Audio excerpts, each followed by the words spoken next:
গতকাল অর্থাৎ সোমবার নবম পে স্কেল বাস্তবায়ন সম্পর্কিত সচিব কমিটির একটি উচ্চ পর্যায়ের বৈঠক অনুষ্ঠিত হয় মন্ত্রিপরিষদ সচিবের নেতৃত্বে। সেই বৈঠক থেকে সিদ্ধান্ত নেওয়া হয় নবম পে স্কেল বাস্তবায়ন সম্পর্কিত সুপারিশ আগামী 2 সপ্তাহের মধ্যে অর্থ মন্ত্রণালয় তথা মাননীয় অর্থমন্ত্রীর নিকট উপস্থাপন করা হবে। এরপর সেই সুপারিশ মন্ত্রিপরিষদে উপস্থাপন করা হবে। অবশেষে সেই সুপারিশ চূড়ান্ত অনুমোদনের জন্য মাননীয় প্রধানমন্ত্রীর কাছে উপস্থাপন করা হবে। মাননীয় প্রধানমন্ত্রী সদয় অনুমোদন দেওয়ার পরে সেই সুপারিশ গেজেট আকারে প্রকাশিত হবে। এখন প্রশ্ন হলো গেজেট কবে প্রকাশিত হবে? অষ্টম পে স্কেলের সময় যেটা আমরা দেখেছিলাম যে সুপারিশের 5 মাস পর সরকারি কর্মচারীরা বেতন পেয়েছিলেন অর্থাৎ ডিসেম্বরে, যদিও 1 জুলাই থেকে ওই অর্থ বছরের বকেয়া এরিয়ার হিসেবে সমন্বয় করা হয়েছিল। এর পাশাপাশি নবম পে স্কেলের বেতন বৃদ্ধি এতদিন আপনারা যেটা শুনে আসছিলেন 140% বা এরকম 8,250 টাকা হবে, 20,000 টাকা গ্রেড অন হবে 1,60,000 টাকা, সেখানে একটু দুঃখজনক খবর, শেষ পর্যন্ত বেতন খুব সম্ভবত 100% হারে অর্থাৎ দ্বিগুণ হারে বা দ্বিগুণ হচ্ছে। আমি বারবার আমার ভিডিওগুলোতে এটা বলে আসছিলাম, আপনারা বিশ্বাস করতে চাচ্ছিলেন না, কিন্তু শেষ পর্যন্ত সেটা হচ্ছে। এর পাশাপাশি যে আলোচনাটা আমি গতকালও করেছি, আপনারা হয়তো ভিডিওটি দেখেছেন, যদি না দেখে থাকেন সেটা একটু দেখবেন, তাহলে আজকের আলোচনা আপনাদের বুঝতে একটু সুবিধা হবে।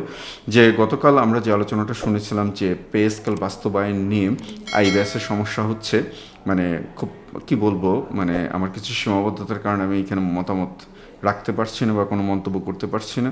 এর পাশাপাশি আরেকটা বিষয় আপনারা শুনেছেন যে ইনক্রিমেন্টের হার বিভিন্ন গ্রেডে বিভিন্ন করার একটি কথা উঠেছে। সব কিছু মিলে আজকে আলোচনা করার চেষ্টা করব। আসসালামু আলাইকুম, যে যেখান থেকে আমাদের এই ভিডিও দেখছেন, আমার পাঠঘরে আপনাদেরকে আরও একবার স্বাগতম। পে স্কেল নামা, খুব সম্ভবত আপনারা পে স্কেল নিয়ে আলোচনা শুনতে শুনতে বিরক্ত হয়ে গিয়েছেন। আপনারা অনেকেই কমেন্টে বলেন যে এটা নিয়ে যেন আর আলোচনা না করা হয়, কিন্তু ভেরি ফার্স্ট ভিডিও থেকে অর্থাৎ একদম প্রথম ভিডিও থেকেই আমরা বলেছিলাম, অর্থাৎ আমার পাঠঘর মানে আপনাদের পাঠঘর থেকে আমরা বলেছিলাম যে পে স্কেল নিয়ে আমরা আলোচনা কখনো থামাবো না। পে স্কেল চূড়ান্তভাবে কার্যকর না হওয়া পর্যন্ত আমরা আলোচনা চালিয়ে যাব, এবং আমরা সবসময় সেটাই চেষ্টা করেছি। পে স্কেল নিয়ে আমরা আলোচনা করার চেষ্টা করেছি, আমরা গঠনমূলক আলোচনা করেছি।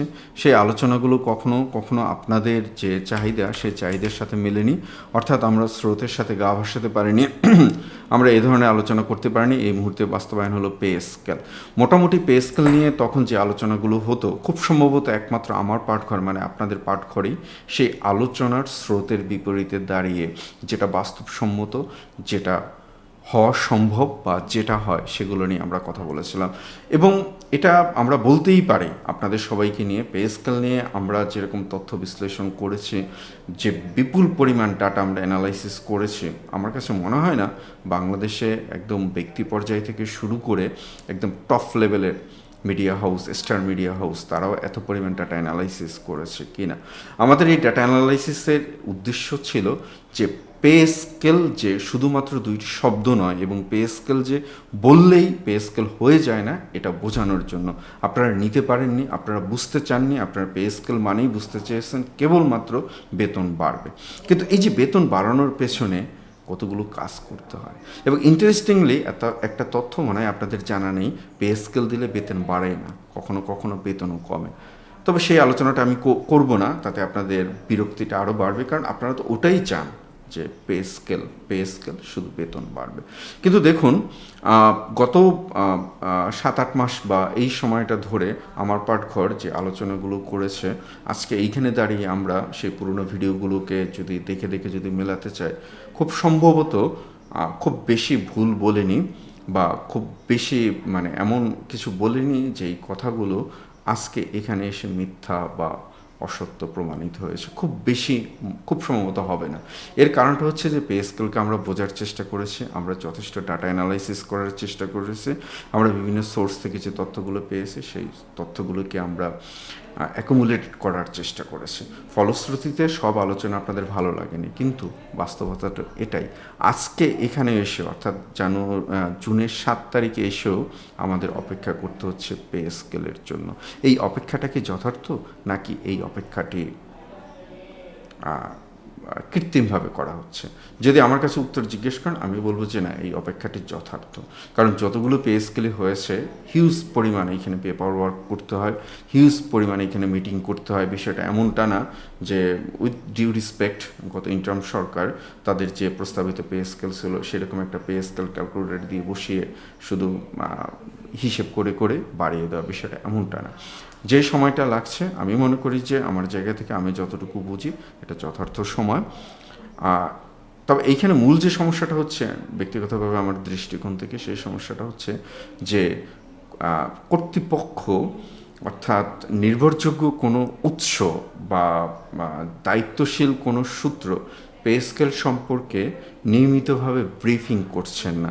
এই কারণে এই সমস্যাটা বা এই সন্দেহের দোলাচলটা সৃষ্টি হয়েছে। আমি জানি না আমার পাঠঘর মানে আপনাদের পাঠঘরের কোনো ভিডিও দায়িত্বশীল সেরকম কোনো সম্মানিত মহোদয়দের দৃষ্টিতে আসে কিনা। আসলে আমি বিনীতভাবে একটু অনুরোধ করব যে সময়টুকু, সেই সময়টুকু এটা যথার্থ সময়। এটা সবাই না বুঝতে চাইলেও কিছু কিছু মানুষ বা আমরা বুঝি, যদি সময় সময়ে এটা নিয়ে একটু ব্রিফিং করা হতো। এমনকি যে পে স্কেল নিয়ে সচিব কমিটির যে বৈঠক হয় সেখানেও আনুষ্ঠানিকভাবে ব্রিফিং করা হয় না।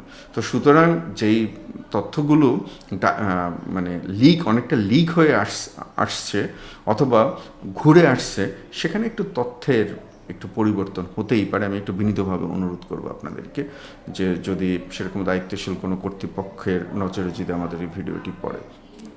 তো এখন আমরা যে আলোচনাটা ছিলাম সেই আলোচনাটা একটু চলে আসি, দেখি কি কি আছে আমাদের।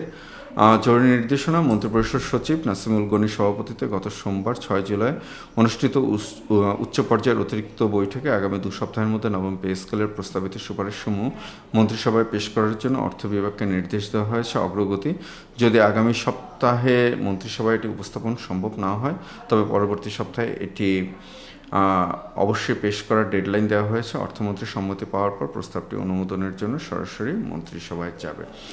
1 জুলাই থেকে কার্যকর ও বাস্তবায়ন প্রক্রিয়া। 2 ধাপ বনাম 3 ধাপের নতুন মোড়। 2 ধাপে বাস্তবায়নের জোর দাবি, যেটা আমি একদম শুরু থেকে বলে এসেছি যে 3 ধাপের যে বাস্তবায়নটা, অর্থাৎ বেসিক বৃদ্ধিটাকে খণ্ডাংশ করা বা বেসিক বৃদ্ধিটাকে ভাগ করা। আমি জানি না এটা কাদের মাথা থেকে এসেছে, আসতেই পারে, কারণ আমরা হয়তো অনেক কিছু কম বুঝি, তারা হয়তো অনেক কিছু বেশি বোঝে। তো ওরকম একটি অদ্ভুত, ওরকম একটি কি বলবো এটাকে, যে অবাস্তব একটি প্রস্তাবনা, যে শেষ পর্যন্ত সেটা এসেছে।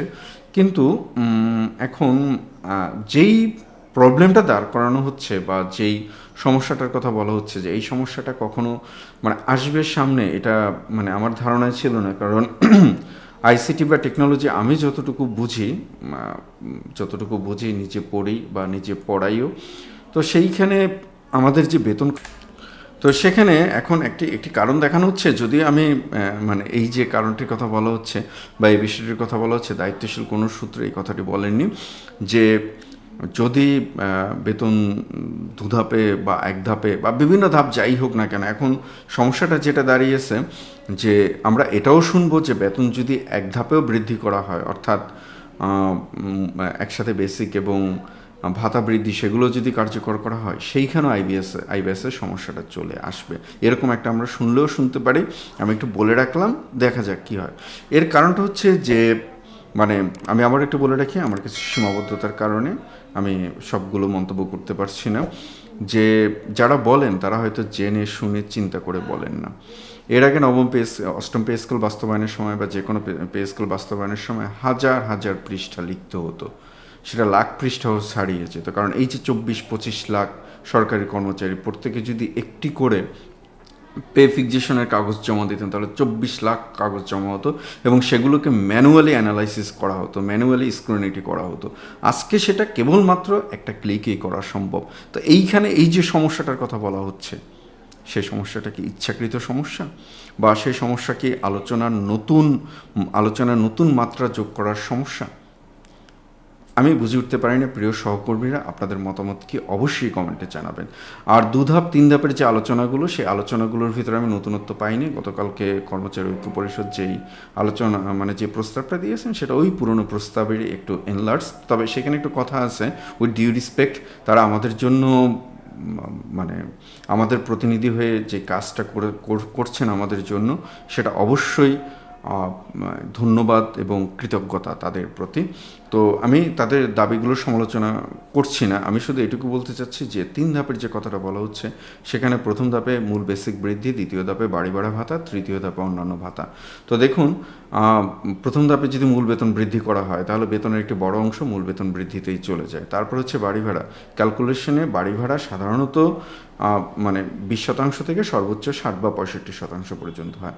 যদি বাড়ি ভাড়া ভাতা দিয়ে দেওয়া হয়, এরপর থাকে চিকিৎসা ভাতা। সেটা তো সবার জন্য একই, সেটা তো হয়তো 2000 বা 2500 টাকা হতে পারে। তাহলে 2 ধাপে যদি বাস্তবায়ন করে ফেলা হয়, তাহলে তৃতীয় ধাপে আর দেওয়ার মতো কী থাকবে?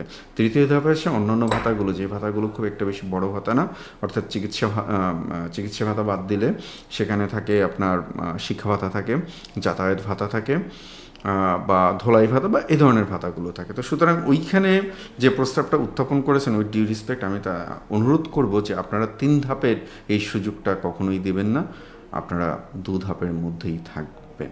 এটা অনুরোধ আপনাদের কাছে। আমি জানি না আপনারা কেউ আমার ভিডিওটি দেখবেন কিনা। আর আপনাদের প্রতি আমি আবারও কৃতজ্ঞতা প্রকাশ করছি আমার পাঠঘর এই চ্যানেলের মাধ্যমে সমস্ত সরকারি কর্মচারীদের পক্ষ থেকে। আপনারা আমাদের প্রতিনিধি হয়ে কাজ করছেন, কেবলমাত্র আপনাদের স্বার্থের জন্য নয়, আমাদের সবার স্বার্থের জন্য। আমি আশা করি আমার পাঠঘর চ্যানেলে যে দর্শকরা আছেন নিয়মিত, তারা অবশ্যই আমার সাথে একমত হবে। পরের পেজে আসি, নগদ টাকা পেতে বিলম্ব, যেটা নিয়ে আমরা শুরুর দিকে কথা বলেছিলাম, যে কোনো একটি পে স্কেল এটি যখন ঘোষণা দেওয়া হয় কার্যকর হতে হতে কিছুটা সময় লাগে। সর্বশেষ পে স্কেলে এটা কার্যকর হতে প্রায় 5 মাসের মতো সময় লেগেছিল। তবে এবার যেহেতু আমাদের সব কিছু অটোমাইজড, তো সেইখানে আমি আশা করেছিলাম যে এটা কার্যকর হতে খুব বেশি সময় দরকার নেই।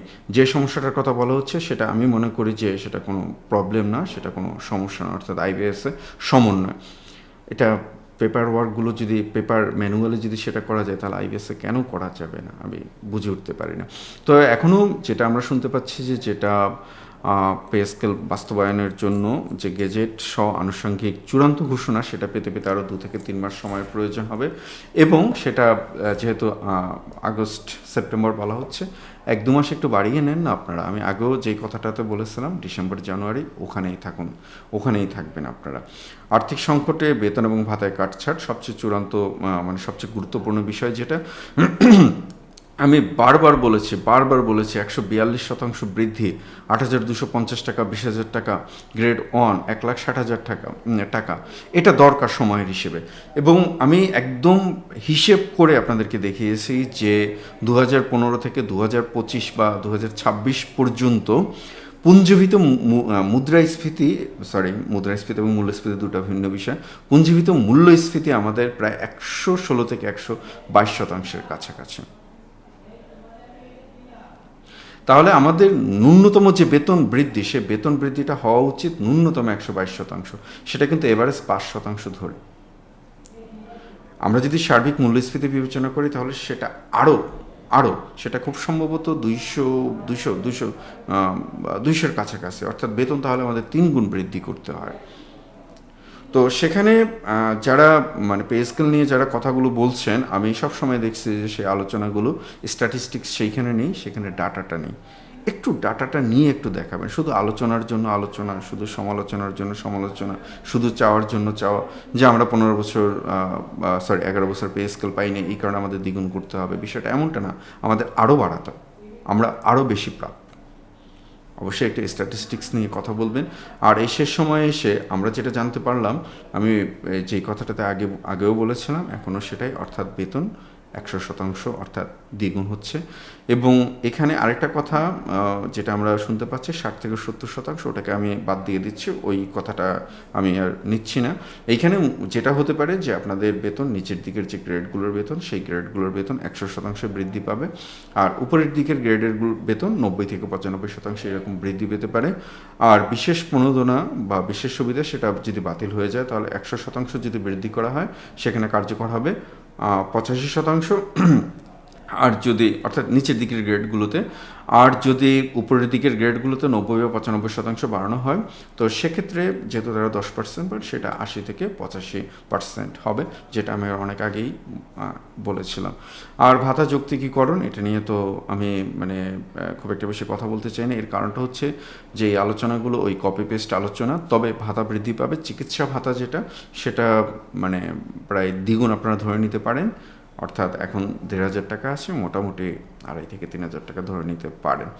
মহার্ঘ ভাতা এবং ইনক্রিমেন্ট সমন্বয়, যেটা মহার্ঘ ভাতা 10%, বর্তমানে কর্মচারী 10 থেকে 15%। মহার্ঘ ভাতা না, মহার্ঘ ভাতা একটা বিশেষ একটা শব্দ, আর আমরা বর্তমানে যেটা পাচ্ছি সেটা হচ্ছে বিশেষ সুবিধা বা বিশেষ প্রণোদনা আমরা পাচ্ছি।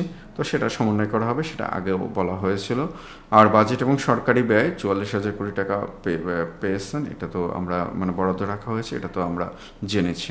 তো সব কিছু মিলিয়ে আলোচনাগুলো নতুন নতুন মাত্রা পাচ্ছে, এবং সচিব কমিটি এই ফাঁকে আরেকটুকু বলে রেখে আরও 2টা বা 3টা বৈঠকে তারা বসবেন। এখন পর্যন্ত আমি জানি না এরপর আরও বৈঠকে বসেন কি না, একটু সময় লাগবে। প্রিয় সহকর্মীরা, পে স্কেল নিয়ে আপনারা অপেক্ষা করছেন, কিন্তু আমার পাঠঘর চ্যানেলটিকে সাবস্ক্রাইব করতে আপনারা অপেক্ষা করবেন না। অনুরোধ করব আপনারা, যদি আমাদের তথ্যগুলো বিশ্বাসযোগ্য মনে হয় এবং আমাদের যে আলোচনা, সেই আলোচনা যদি আপনাদের কাজে লাগে, অবশ্যই আমার চ্যানেলটিকে সাবস্ক্রাইব করবেন, কাজে না লাগলেও করবেন। কারণ আমরা চাই যে আমরা যে পরিবার আছি, আমরা আমাদের দাবি দেওয়াগুলো নিয়ে একসাথে কথা বলি, যৌক্তিক কথা বলি, ডাটা নিয়ে কথা বলি, স্ট্যাটিস্টিক্স নিয়ে কথা বলি। তো সব কিছু মিলিয়ে পে স্কেল নিয়ে যে আলোচনা, সেই আলোচনাটা নতুন নতুন রং পাচ্ছে, সেই আলোচনাটা নতুন নতুন মাত্রা পাচ্ছে। কিন্তু কথা হচ্ছে যে কবে নাগাদ বাস্তবায়ন হবে। আমি ওই জায়গাটাতেই থাকবো যে হয়তোবা আমরা সেপ্টেম্বর অক্টোবরের দিকে চূড়ান্ত ঘোষণা পেতে পারি, এবং বেতন পেতে পেতে আমাদের হয়তোবা ডিসেম্বর বা জানুয়ারি পর্যন্ত লেগে যেতে পারে, যদি এর ভিতরে পে স্কেল নতুন কোনো ফর্মুলা না আসে, পে স্কেলে নতুন কোনো আলোচনা না আসে, পে স্কেলে নতুন করে কোনো কিছু যুক্ত না হয়। প্রিয় সহকর্মীরা, কী মত আপনাদের? পে স্কেলের এই নতুন নতুন আলোচনায় আপনারা কি হতাশ হচ্ছেন? অথবা পে স্কেল নিয়ে যে নতুন নতুন কথাগুলো শুনছেন, সেই কথাগুলো কি, এগুলো কি কালক্ষেপণ? অথবা আপনাদের কি মনে হয় যে আমরা অ্যাপ্রক্স যে টাইম ঠিক করে রেখেছি, সেই সময়ের মধ্যেই কি আমরা পে স্কেল পাবো কিনা? অবশ্যই আপনাদের মতামত আমাদের কমেন্টে জানাবেন। আর চ্যানেলটি, আমাদের আলোচনা যদি ভালো লাগে, চ্যানেলটিতে অবশ্যই সাবস্ক্রাইব করবেন। তো আপনাদের মতামতের জন্য অপেক্ষা করলাম। ইনশাল্লাহ আপনারা যে কমেন্টগুলো করবেন, সেই কমেন্টগুলো নিয়ে আমি চেষ্টা করব, যদি সম্ভব হয় আগামী শুক্রবার বা আগামী শনিবার আমি একটি লাইভ ভিডিও আপনাদের সাথে করার চেষ্টা করব। তো আপনাদের কমেন্টগুলো পেলে আমাদের সুবিধা হবে যে কোন কোন বিষয়ে আপনারা জানতে চাচ্ছেন। সবার জন্য শুভকামনা, ভালো থাকবেন। ইনশাল্লাহ আবারও দেখা হবে আপনাদের সাথে। আসসালামু আলাইকুম।